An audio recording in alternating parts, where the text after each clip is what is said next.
नमस्कार, गो न्यूज में आपका स्वागत है। मैं हूं पंकज पचौरी। आज हम बात करेंगे कोरोना के बारे में, जैसे हम लगातार कर रहे हैं और लगातार आपको ऐसी जानकारी दे रहे हैं जिससे कि आपको ये समझने में सुविधा हो कि कैसे नंबर एक इस बीमारी से बचा जाए। और इस बीमारी से बचने का सिर्फ एक इलाज है कि आप आ बैल मुझे मार की अगर आपकी पद्धति है तो उसे छोड़ दें।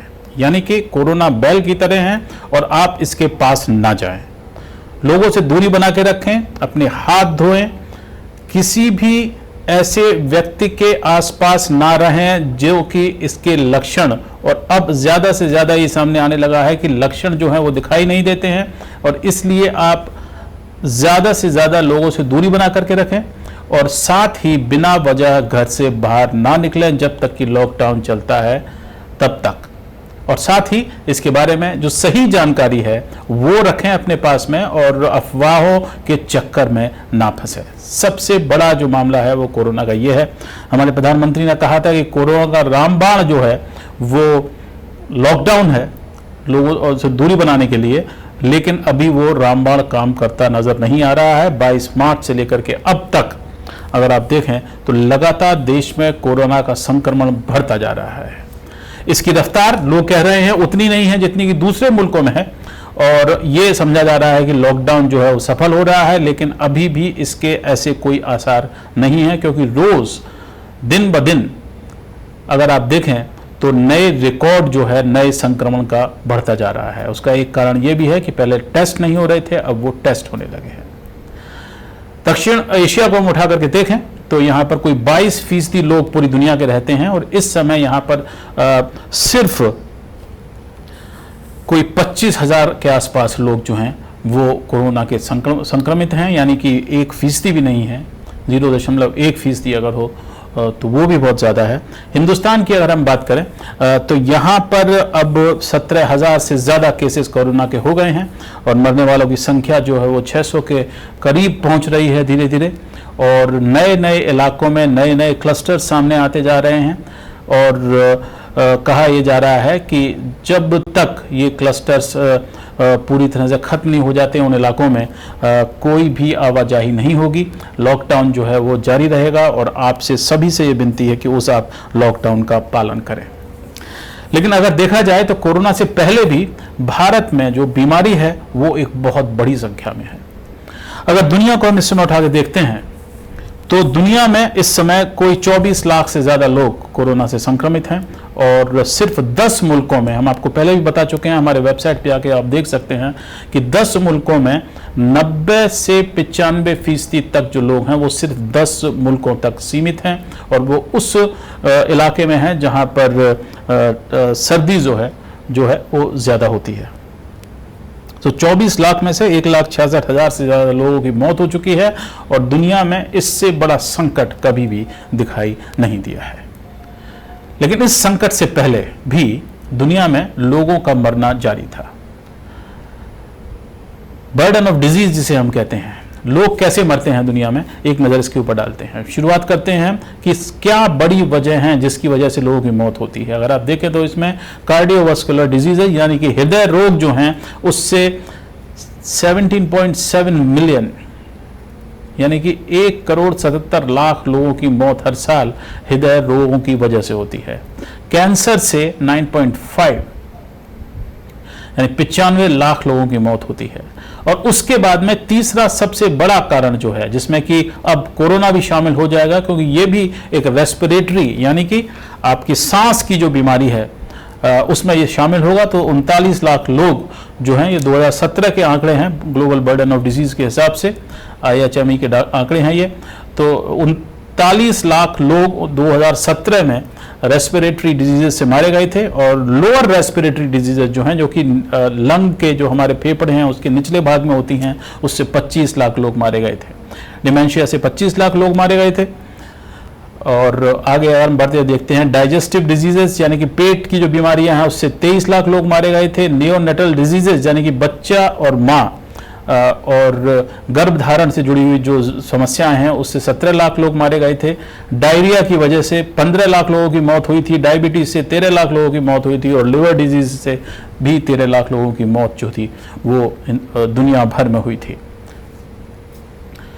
अब आप देख सकते हैं कि जो रोड इंजरी, सड़क पर दुर्घटना के शिकार 12 लाख लोग हुए थे। किडनी की जो बीमारियां हैं जो कि शराब पीने से होती हैं और किडनी खराब होने से होती हैं, 12 लाख लोग उसके शिकार हुए थे। ट्यूबरकुलोसिस यानी टीबी से 11 लाख लोगों की मौत हुई थी। इसके बारे में हम बात करेंगे कि टीबी जो है ये भी एक छूत की बीमारी है और हिंदुस्तान में इसके खिलाफ मुहिम चल रही है, फिर भी हम इस पर काबू पाने में पूरी तरह से सक्षम नहीं हो पाए हैं। HIV एड्स से 9,54,000 लोगों की मौत हुई थी और 7,93,000 लोगों ने खुदकुशी यानी आत्महत्या कर ली थी। तो इस तरह से 15 हमने आपको चीज़ें बताई जिससे कि लोगों की मौत दुनिया में हुई है। तो आप देख सकते हैं कि ये बड़े बड़े आंकड़े हैं और इसको देखा जाए तो अभी कोरोना से जो मरने वालों की संख्या है वो उतनी ज़्यादा उस लेवल पर नहीं पहुंची है और समझा ये जा रहा है कि इस पर काबू भी पाया जा सकता है, क्योंकि कई मुल्कों में अब कोरोना का जो संक्रमण है वो कम होने लगा है और उसमें कई यूरोपीय मुल्क जो हैं वो भी शामिल हैं। वहाँ पर धीरे धीरे अब जो बंदिशें लगाई गई थी वो उठाई जा रही हैं। अब हिंदुस्तान पर नज़र डालते हैं। हिंदुस्तान की स्थिति थोड़ा सा 1990 में हम उठाकर देखें तो अब तक हिंदुस्तान में पहले ज़्यादा लोग मारे जाते थे वो रेस्पिरेटरी इन्फेक्शन और टीबी से मारे जाते थे, और लेकिन अब वो हृदय बीमारियों से मारे जाते हैं। और लेकिन क्रोनिक रेस्पिरेटरी और रेस्पिरेटरी इन्फेक्शंस और टीबी जो है उससे भी लोगों की मरने की संख्या बहुत ज़्यादा है। तो आप देख सकते हैं और ये आंकड़े हज़ारों में हैं, यानी कि 15 लाख लोग जो हैं वो हृदय रोग का शिकार हुए। 2017 के ये आंकड़े हैं, ये लैंसेट मैगजीन के आंकड़े हैं। और कैंसर का जो शिकार हुए 5,44,000 लोग। रेस्पिरेटरी डिजीज़ जिसमें कोरोना आता है उससे 3,42,000 लोगों की 2017 में मौत हुई थी। और लोअर रेस्पिरेटरी इन्फेक्शंस जो हैं ये अब हिंदुस्तान में एक बहुत बड़ी समस्या की तरह सामने आ रहा है। उसमें 8,33,000 लोगों की मौत हुई थी 2017 में। डिमेंशिया से सिर्फ 9,000 लोगों की मौत हुई थी। आगे बढ़ते हैं तो देखते हैं हिंदुस्तान में जो डिजीज़ हैं वो कुछ ज़्यादा फ़र्क हैं। अब आप देख सकते हैं कि दुनिया के कुल अगर आप नज़र डालें तो नियोनेटल जो डिजीज़ हैं उसमें 17 लाख लोगों की मौत हुई थी, लेकिन हिंदुस्तान में 4,45,000 लोगों की मौत हुई थी। यहाँ पर आपको ये बताना भी ज़रूरी है कि इस समय हिंदुस्तान की जो पॉपुलेशन है उसके हिसाब से दुनिया का हर एक छठा व्यक्ति हिंदुस्तानी है। कोई 18% लोग जो आबादी है पूरी दुनिया की वो 18% जो हैं वो हिंदुस्तानी हैं। डायरिया से हिंदुस्तान में बहुत लोग मरते हैं, आपने देखा 5,19,000, डायबिटीज़ से 2,28,000, लिवर डिजीज़ से 2,73,000। और आगे अगर बढ़ें तो रोड इंजरी से 2,75,000 लोग हिंदुस्तान में सिर्फ सड़क दुर्घटनाओं का शिकार होते हैं। किडनी से 1,90,000। ट्यूबरकुलोसिस जिसके बारे में हम कह रहे हैं कि अभी तक इसके ऊपर हम काबू नहीं पा पाए हैं, उससे लाखों लोगों की मौत, 3,75,000 लोगों की मौत हर साल हिंदुस्तान में होती है। और ये अगर बड़े बड़े हम आंकड़े देखें, यानी 11 लाख में से 3,75,000 यानी 1/4 से भी ज़्यादा लोग जो हैं हिंदुस्तान में जो ट्यूबरकुलोसिस से मरते हैं दुनिया में वो हिंदुस्तान में मरते हैं। सुसाइड 1,99,000। और HIV एड्स, अगर आप समझ रहे हैं कि HIV एड्स का खतरा दुनिया से ख़त्म हो गया है तो ये गलत है। 2017 में 69,000 लोग हिंदुस्तान में हैं वो HIV एड्स के शिकार हुए हैं। तो अब बात ये सामने आती है कि क्यों हिंदुस्तान जो है अभी इस बीमारी से इतना बचा हुआ है। इसके कई कारण हैं। पहला कारण यह है कि हिंदुस्तानी जो हैं वो बहुत ज़्यादा पैसे वाले नहीं हैं और इसलिए वो बहुत ज़्यादा अंतर्राष्ट्रीय सफ़र नहीं करते हैं।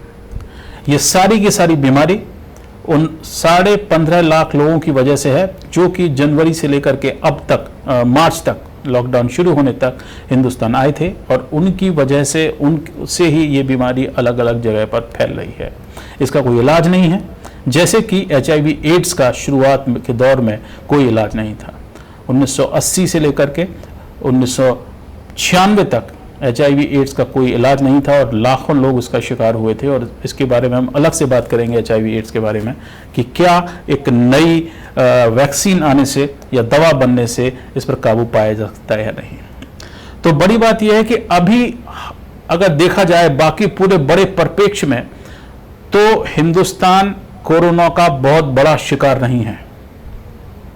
हमने आपको पूरी लिस्ट दिखाई कि किस तरह से लाखों लोग उन बीमारियों से मारे जाते हैं मुल्क में जिनकी दवाएं हैं, जैसे कि टीबी, जैसे कि डायरिया, जैसे कार्डियोवास्कुलर डिजीजेज यानी हृदय रोग की बीमारियां। और वो इसलिए इतनी बड़ी तादाद में मारे जाते हैं कि हमारे पास में जो स्वास्थ्य सेवाएं हैं वो इतनी ज़्यादा मजबूत नहीं हैं, और इस वजह से हिंदुस्तान के जो बर्डन ऑफ डिजीज़ है वो बहुत ही ज़्यादा है। और इस समय अगर देखा जाए तो हिंदुस्तान में 0.03% मृत्यु जो हुई हैं दुनिया भर में कोरोना वायरस की वजह से वो हिंदुस्तान में हुई हैं। लेकिन ये आंकड़ा अगले 3 हफ्ते में बढ़ भी सकता है, और अगर सरकार इस पर ढंग से काबू पाए, सरकार लोगों का टेस्ट करे, उन्हें आइसोलेट करे और उनको जानवरों की तरह उनका जो है उनसे पेश ना आए कि आप अगर अपने घर जाना चाहते हैं तो आपको बीच में रोक करके एक फैसिलिटी में डाल देते हैं जहां पर खाना पीना बड़ा मुश्किल है, वो बड़ी बात है। और दूसरी बात यह है कि जिस तरह से करोड़ों लोग बेघरबार हो गए हैं इस बीमारी के आने के बाद में और लॉकडाउन के बाद में, उन लोगों में तमाम इन बीमारियों की वजह से जो हमने आपको बताई और मौतें हो सकती हैं। तो हिंदुस्तान पर कोरोना का असर जो हो ना हो वो आगे हमें मालूम पड़ेगा, लेकिन लॉकडाउन के बाद ये बीमारियां और भी ज़्यादा बढ़ सकती हैं। लेकिन अब तक हालात ये हैं कि अभी भी हिंदुस्तान का जो नंबर है दुनिया में अगर देखा जाए तो 27वां आता है इस बीमारी से हुई मौतों की संख्या में। अभी भी हम बचे हुए हैं इस बीमारी से, और अगर आप सतर्क नहीं हुए, अगर सरकार ने इसका ढंग से इसका मैनेजमेंट नहीं किया, प्रबंधन नहीं किया, तो हम इस बीमारी से बच सकते हैं। लेकिन उसमें सबसे बड़ी बात है कि शायद, और ये बहुत बड़ा शायद है, कि शायद कोरोना हिंदुस्तान में उतना बड़ा कहर ना बरपाए जितना कि दूसरी बीमारियां बरपाती रहती हैं। हमें अगले कड़ी में हम चर्चा करेंगे कि क्या कोरोना का वैक्सीन बनने के बाद में इस बीमारी पर काबू पाया जा सकता है। लेकिन आज इतना ही। नमस्कार।